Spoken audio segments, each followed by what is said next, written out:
Never go to the second location. Always trust your gut. Hello, my name is Chrissy Champagne, and you are listening to Residue, a true crime podcast dedicated to keeping you paranoid. And I apologize in advance if you can hear the storm of the century happening behind me, because we are getting pelted right now. And I'm also a little sick. I've been sick for a few days, but you know, as we say here at Residue, because there ain't no rest for the wicked, I'll be giving you this episode no matter what. So just bear with me if you can hear all of these distractions. You guys, this is our last episode of 2025. We did it.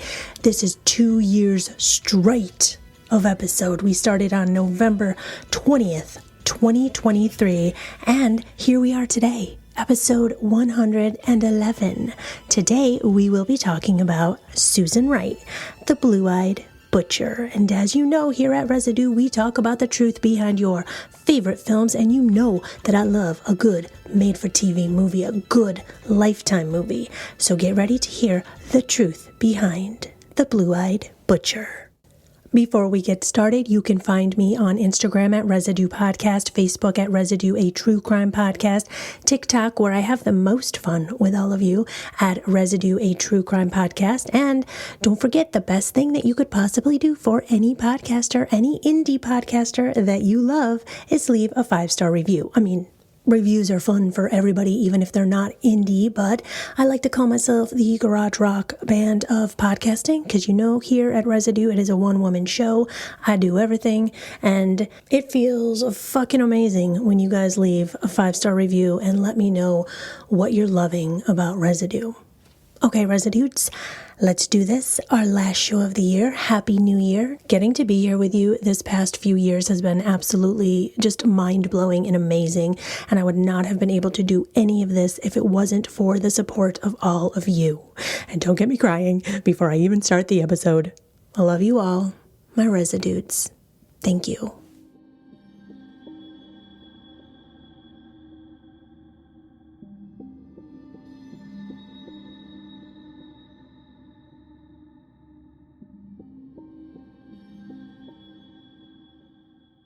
Blue-Eyed Butcher is a 2012 true crime drama thriller made-for-television film that originally premiered on Lifetime, and it is based on the real-life case of Susan Wright, who was convicted of murdering her husband, Jeff Wright, in Texas in 2003. Blue-Eyed Butcher is written by Michael J. Murray, and it also credits Jamie Pacino. It's directed by Stephen Kay, and this movie follows the real-life, unsettling story of Susan Wright, who is played by Sarah Paxton. And she's just this seemingly ideal wife and mother, the perfect wife and mother, whose life unravels when her husband, Jeff Wright, who is played by Justin Bruning, is found brutally murdered and buried in their home's backyard. Now, in this movie, Susan appears to have this fairy tale life. They portray her as meeting Jeff in this really meet-cute type of way on the beach, and then from the outside, the two look like the perfect couple. And Lisa Edelstein as Kelly Siegler, amazing. I was scared of her. I wouldn't want her cross-examining me. Oh, I mean, I think honestly, if she was cross-examining me, Kelly or Lisa, I would be like, oh my God, damn girl, you are good at this. I would have to stop in the middle of my trial just to give her some hey girl, you're a badass. So in this movie, the story alternates between flashbacks of the Wrights' marriage and the courtroom drama. This is while Susan's lawyer mounts a defense at the same time as prosecutor Kelly Siegler portrays her as this calculating murderer who used her charm to try to escape justice, because that's what everyone says when they meet Susan, how beautiful she is, how pretty she is. I mean, she is the blue-eyed butcher. Here is a review from Letterboxd, and this is by a user named Todd. This is a 4.5-star review. They loved the movie. It's a Lifetime movie with a hint of Gone Girl, but directed by Tarantino, and I was fucking riveted. When this guy missed a potluck dinner with friends, I knew he needed to be murdered. God, I love Lifetime movies in all capital letters. Blue-Eyed Butcher is a film for people that know that every once in a while a person can just be pushed too far. Todd goes on to say, you either like Lifetime movies or you don't. They're all melodramatic thrillers with cheese galore, but with this surreal quality that is the sincerity with which the films seem to be made.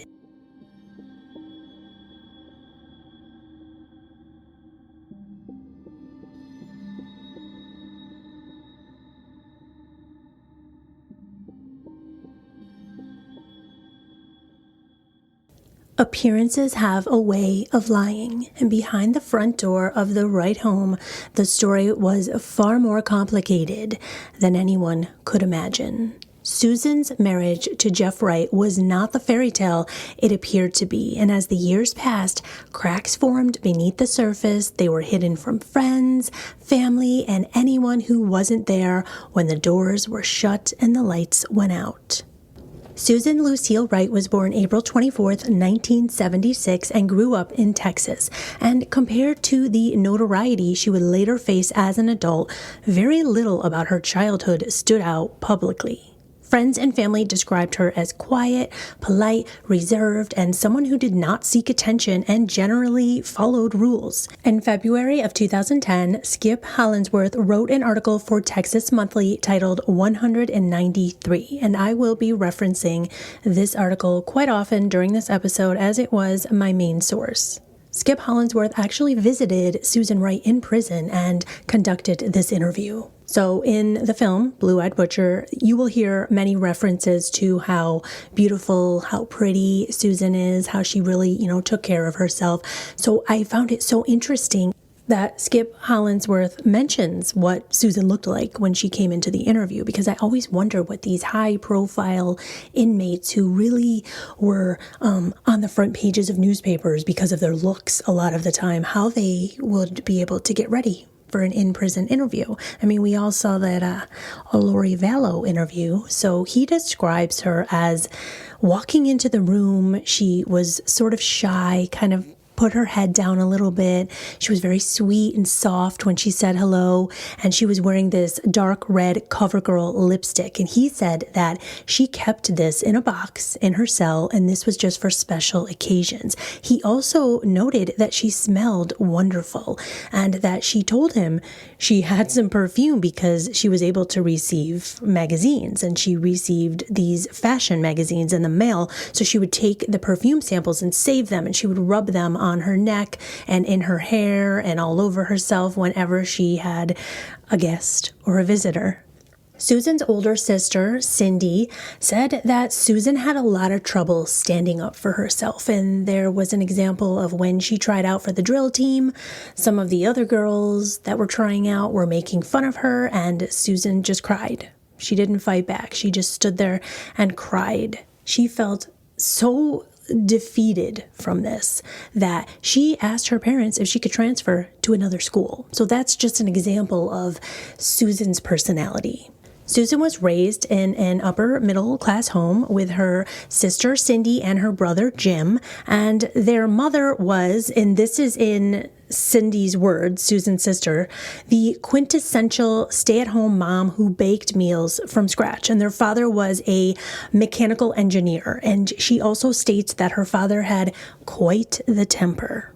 So Susan and her sister Cindy have gone on to say that their father would beat his mom, berate his mom, just go into these rages right in front of the kids. And then sometimes he would take his anger out on the children.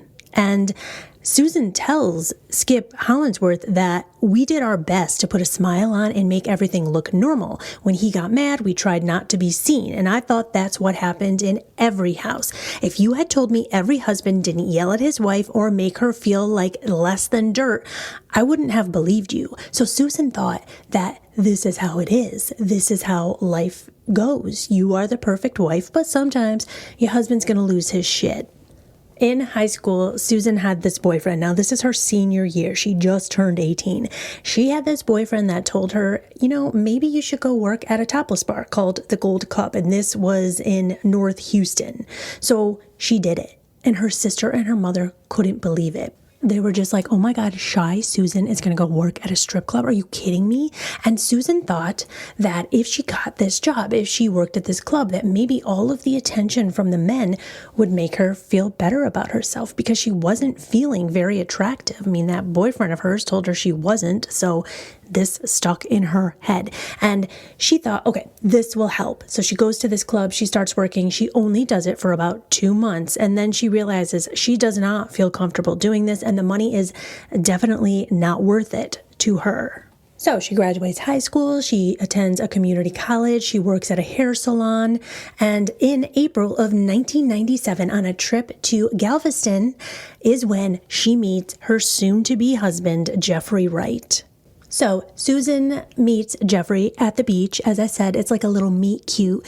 They are on the beach hanging out, her and her friend's husband is there, and they meet Jeffrey. And Jeffrey starts getting along really well with her friend's husband. So they all start hanging out. They're driving around that night in one of their cars, and she notices that Jeffrey left his business card on the dashboard. So she took it. And they went on some dates, and she says that Jeffrey was like love bombing her from the beginning. He would buy her flowers, he would take her out to nice bars and restaurants, and he would cook dinner for her. And he told her that he loved her, like pretty quickly. It was only after a couple of dates. And Susan says that Jeffrey was handsome, sweet. He had these big, beautiful brown eyes. And Susan says that he met her parents and told them about his dream of someday owning his own carpeting and flooring business, and Susan just was over the moon. She knew this was it. This is the man that she was supposed to marry. And Jeffrey was in love with Susan also. He told her he loved her, but Jeffrey didn't want to rush things. In February of 1998, they find out that Susan's pregnant. Now, this is less than a year since they met. Jeffrey says to Susan, it would be okay if you got an abortion. But Susan didn't want to do that, and she wanted to get married, and she wanted to have this child. So Jeffrey said, okay, let's do it.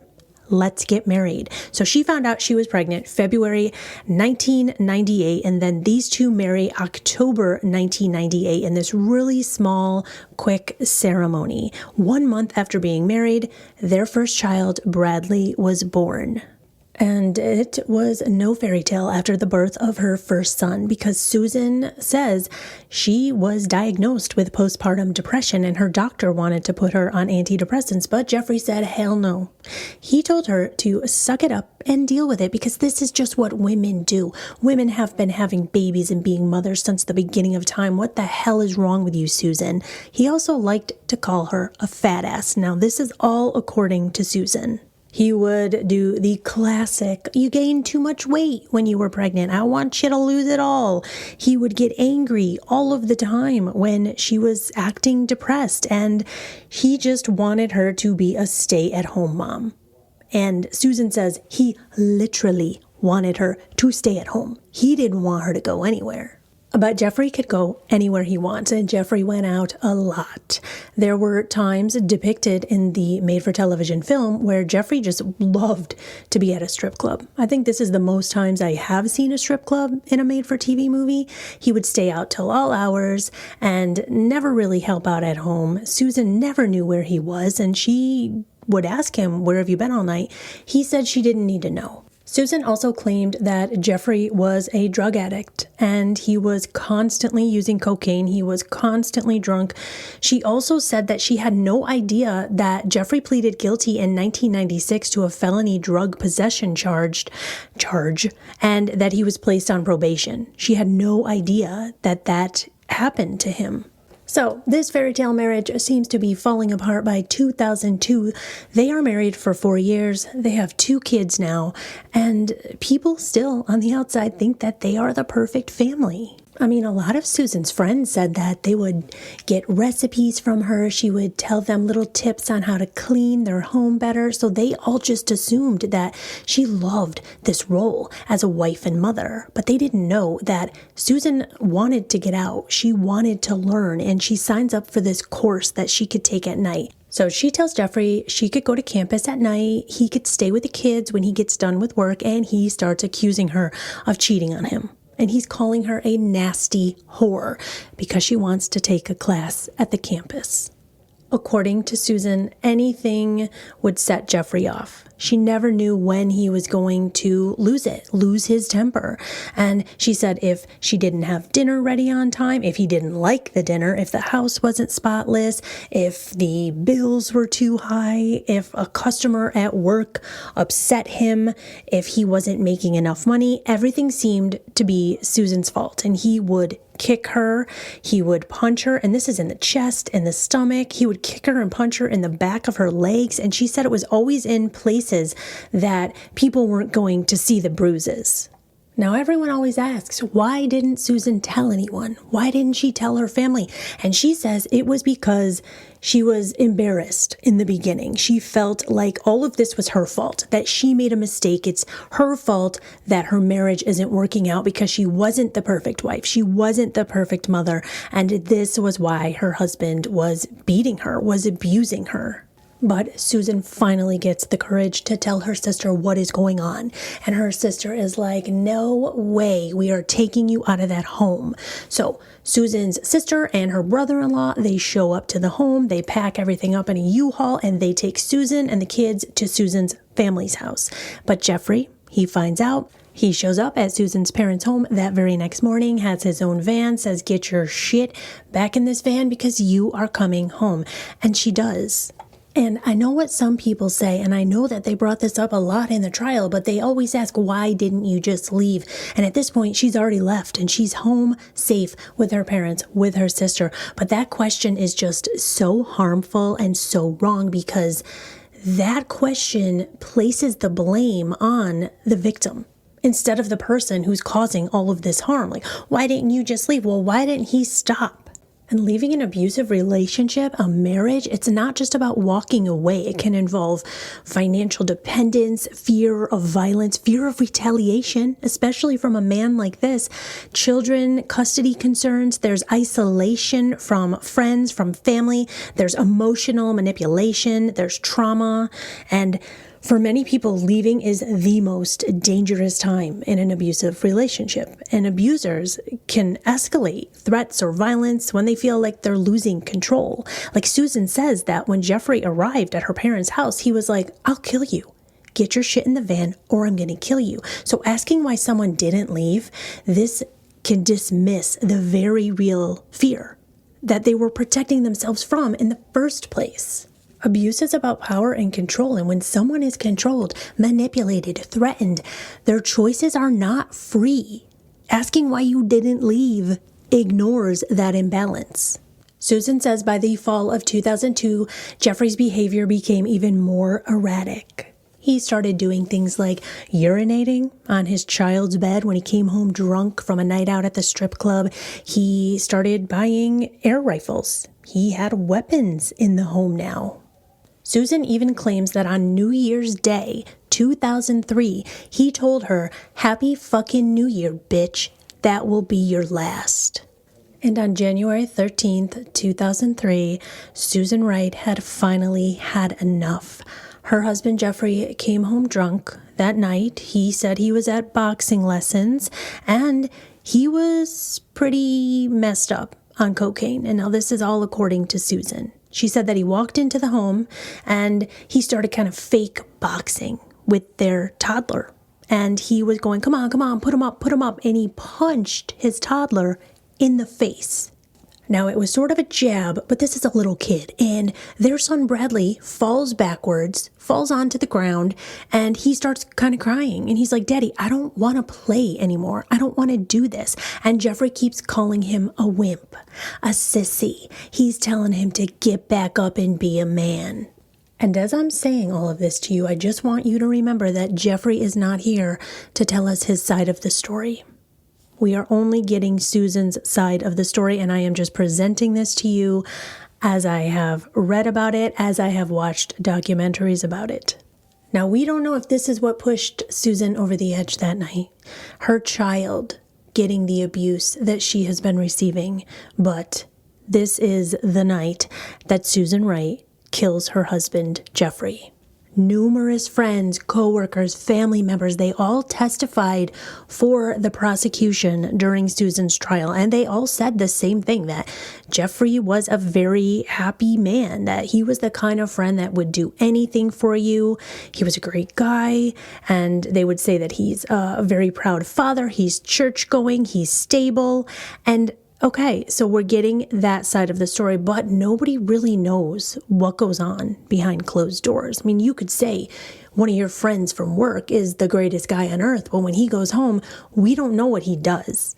I remember reading once about narcissistic abusers and how they're not going to treat their friends, their family, the way that they treat the person that they have under control.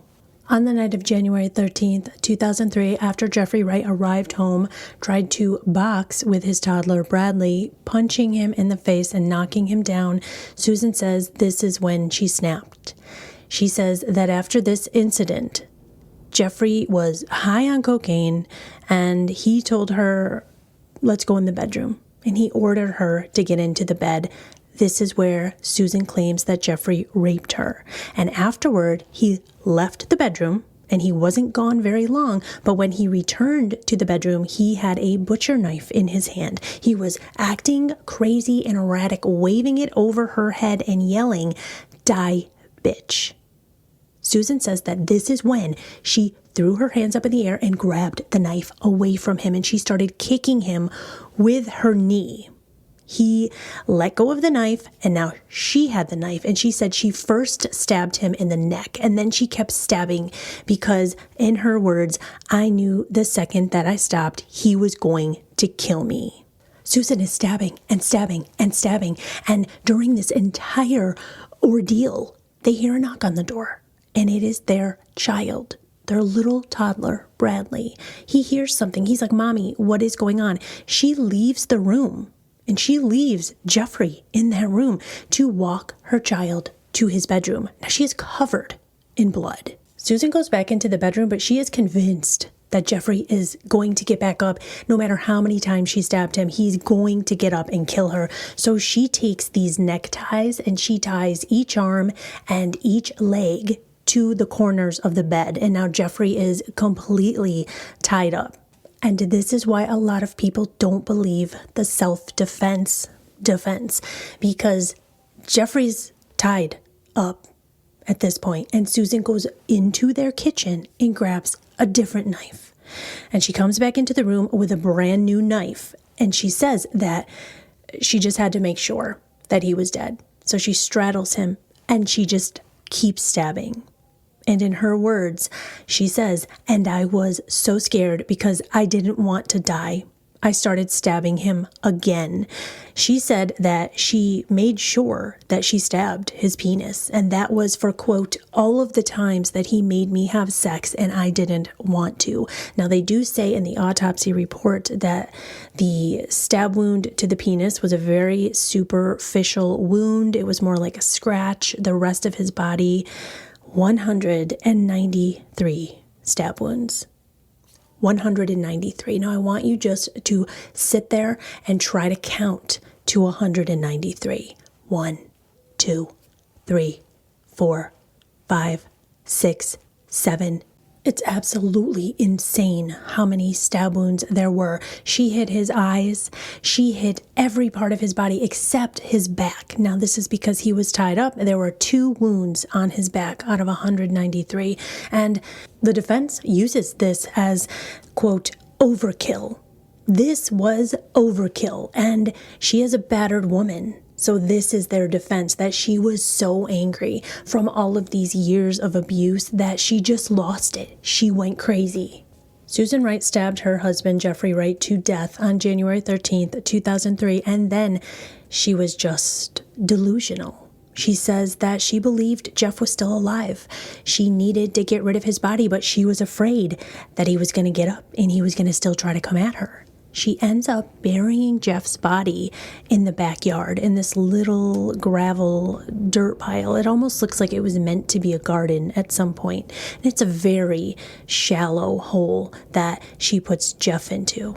And she spends the next few days trying to figure out how to clean up her bedroom so that nobody knows. She's telling everybody she doesn't know where Jeff is. He never came home. And on January 15th, 2003, this is 2 days after, Susan goes into the police department and claims that Jeff is abusive. She decided to file a report on her husband at this point, knowing that he was dead.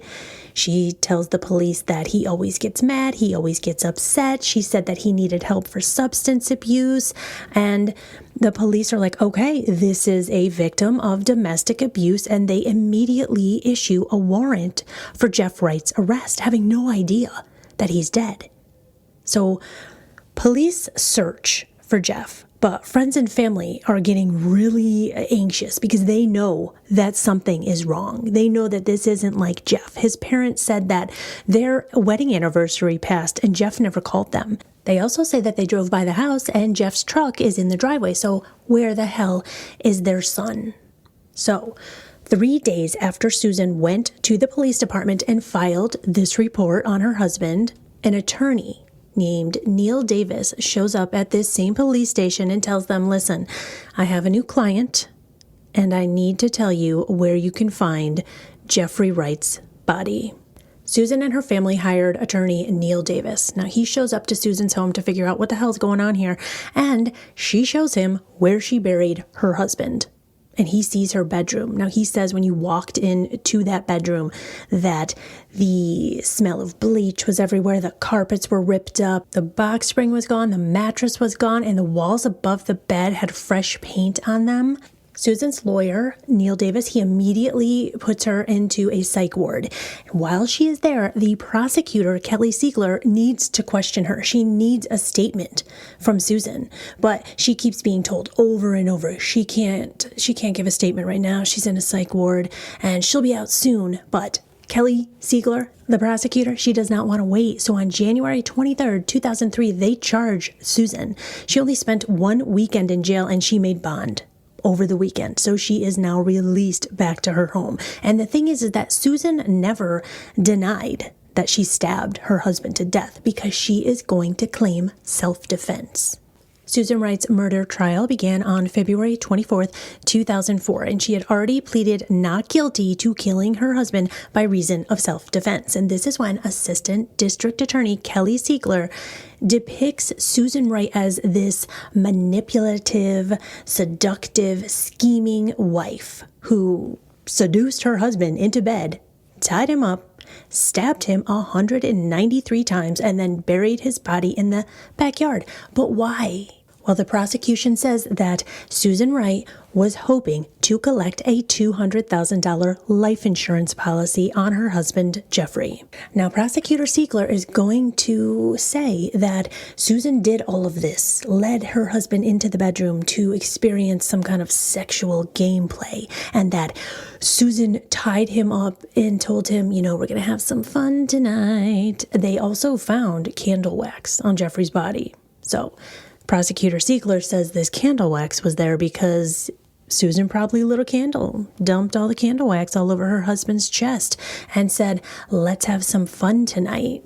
But when Susan gets on the stand, because yes, Susan does testify in her own defense, Susan says that the candle wax was on her husband's body because after she stabbed him 193 times, she cut the ties off of the bed, but she kept them on his wrist. So this is how she pulled him, and she pulled his body off of the bed, and while pulling it off the bed, one of the candles was lit on the bedside table. His shoulder hit the candle on the table, and the wax spilled onto him. And in one of the most unusual moves in courtroom history, Kelly Siegler brings Susan and Jeffrey's actual bed covered in blood, covered in holes from all of the stab wounds into the courtroom. She places that bed. She has people set it up right in the middle of the courtroom in front of the judge, and she has her assistant get on the bed, the bloody bed. She ties him up and then she straddles him and uses the knife to pretend that she is stabbing this assistant 193 times.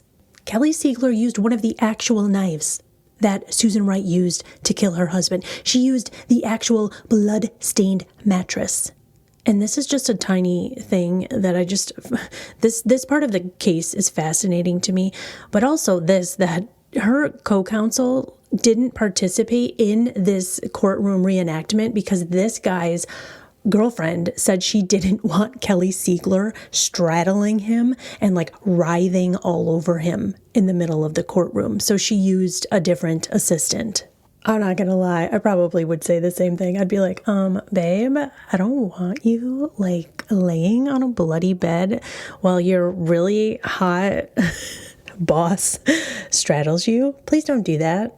It took only 5 hours of deliberation, and on March 3rd, 2004, the jury convicted Susan Wright of murder. So prosecutors were hoping for a 55-year sentence, but Susan Wright's attorneys argued for probation for their client, and so the jury sentenced Susan to 25 years in prison. This very prominent Texas attorney named Brian Weiss, he said that just about everyone in Houston believed Susan Wright was a monster. Everyone believed that she was some real-life reincarnation of Sharon Stone from the first reel of Basic Instinct. But there was just one problem. Everyone had gotten it wrong.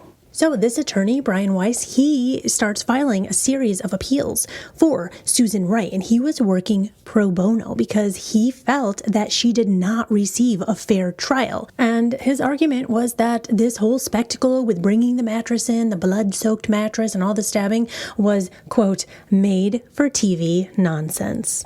So the judge that presided over Susan's trial, his name was Judge Jim Wallace, he ordered a new sentence hearing in 2009, saying that this new evidence could prove sudden passion arising from an adequate cause.